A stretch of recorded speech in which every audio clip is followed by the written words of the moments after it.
Hey, how's it going, bros? My name is Aaron. Welcome back to another video. Today we're going to talk about something a little different from our usual topic. Why is it that when you tell your audiophile friends that, hey, I want to buy a Bose speaker, some of the most common expressions you hear is, first of all, BOSE, buy other sound equipment, or, and this is my favorite one, no highs, no lows, it must be Bose. But hey, isn't Bose supposed to be this really popular audio brand? Why do audiophiles hate Bose so much? Probably the most simple reason I can think of is because of freedom. Audiophiles, when they put together a sound system, they want to have maximum freedom, the freedom to change, customize, to choose and to upgrade. So they'll be able to pick their own amp, their own speakers, their own cables, and it's kind of like building a PC. Whereas a Bose product or a sound system is kind of like a Mac, if you think about it. It's like everything has got to be Bose, it's all done up nicely for you already, it's all perfect, you can't change anything inside. Or you want to upgrade? Sure. You can't just upgrade the subwoofer, you have to upgrade the entire thing. Expensive, I know, which is probably why audiophiles don't typically like to buy Bose, at least not for themselves. So that was a pretty broad and simple reason, but it doesn't quite explain why audiophiles hate Bose. And if that were the case, why don't they seem to hate a brand like Sonos as much as Bose? A wise man who was also short and green once said, "Anger leads to hate, and hate leads to suffering." So bros, we're gonna find out why audiophiles were angry at Bose in the first place, and this could take a while, so bear with me. Did you know that Bose, the company, has a very strong audiophile background? In fact, the reason why Dr. Amar Bose, the founder of Bose, started making speakers in the first place was because he wasn't satisfied with the performance of the speakers that he bought. So while he was still a professor at MIT, he began designing his own speakers and eventually set up a company. Now that was in the 60s, and back then the audiophile industry was huge, like really huge.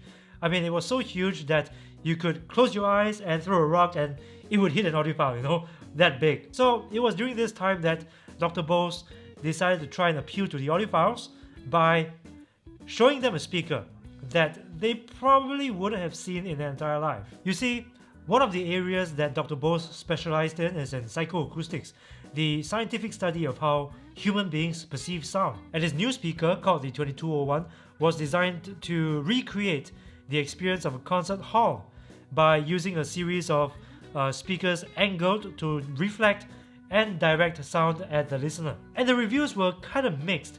The audiophiles thought that it was a revolutionary speaker design, yes, but it looked kind of weird, which wasn't really a sell. So Dr. Bose went back to the drawing board and came back with another design a short while later, and this one was a lot more successful and, if I might say, even iconic. The 901s were a more conventional speaker design that also incorporated much of the direct reflecting principles of the 2201, and this time round, it was a much more successful product. There were reviews that were positive, there were reviews that were negative. Much of the negative reviews from audiophiles were that the placement of the speakers was rather tricky. It had to be a precise 30 centimeters or 1 feet away from the wall, I think 1 feet or 1.2 feet. And ideally, the speakers had to be placed in a big and spacious room with walls at the side for it to sound any good. So it was quite tricky to place in a home environment. Its price point was also a factor. It was pretty steep for its time.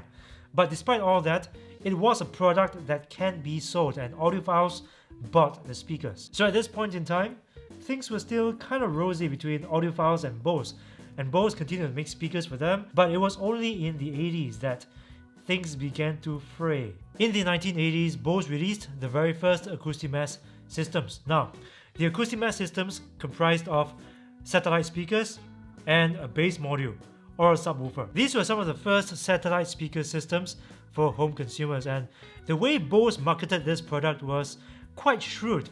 They positioned the Acoustimass systems as an alternative to bookshelf and floor standing speakers. You know, the kind of speakers that consumers were already by then very familiar with. That with the Acoustimass systems, consumers can now expect great audio quality but in a less obtrusive, more elegant form factor. Small speakers on their tables with a hideaway bass module. How wonderful is that compared to your big and bulky bookshelf speakers? Now, I cannot speak for every audiophile who tried the system, neither have I read every single review about the Acoustimass systems from those days, but it's pretty safe to say that most audiophiles who tried the Acoustimass systems thought that they sounded pretty okay for their price. But a viable replacement of their bookshelf and floor standing speakers? Not really.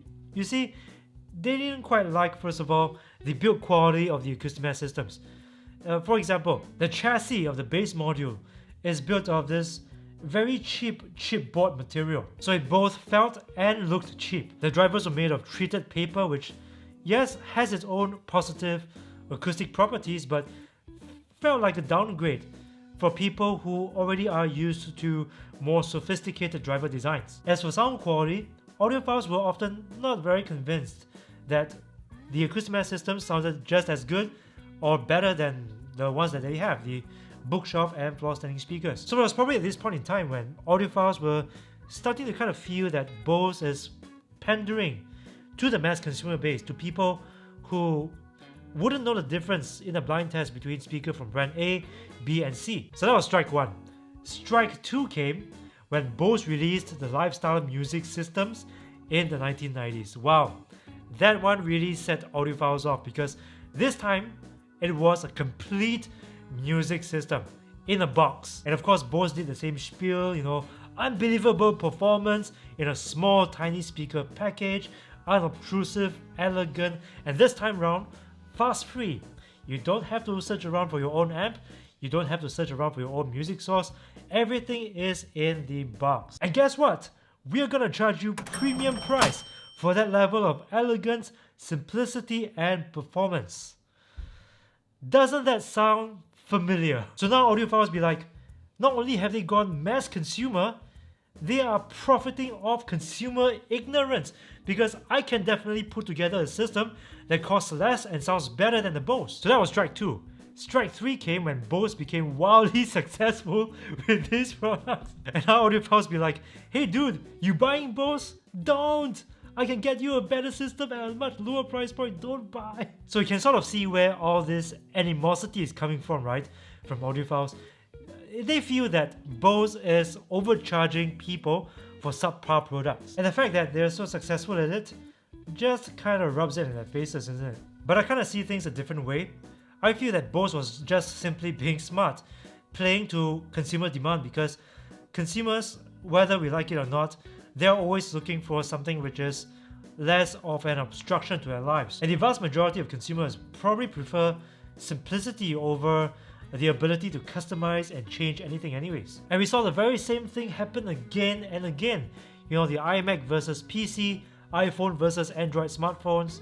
So as long as there's this group of people, basically the hobbyists, they're always gonna have an issue with brands that cater for the other crowd, the crowd that just wants good enough, simple, couldn't care less. So bros, that is why audiophiles hate Bose. But of course, I'm painting with a very broad stroke here. I know of certain audiophiles who are like, you know what, I am serious about sound, I have my own setup at home, but I'm interested to know what Bose has to offer in case there's something that I like. There are people like that. But of course, I'm referring specifically to people who are a little more hardcore than that, right? So I just want to clear that up before I end this video. But bros, I want to know what you guys think. Are you an audiophile? And if you are, what do you think about Bose? Tell me your thoughts in the comments section below.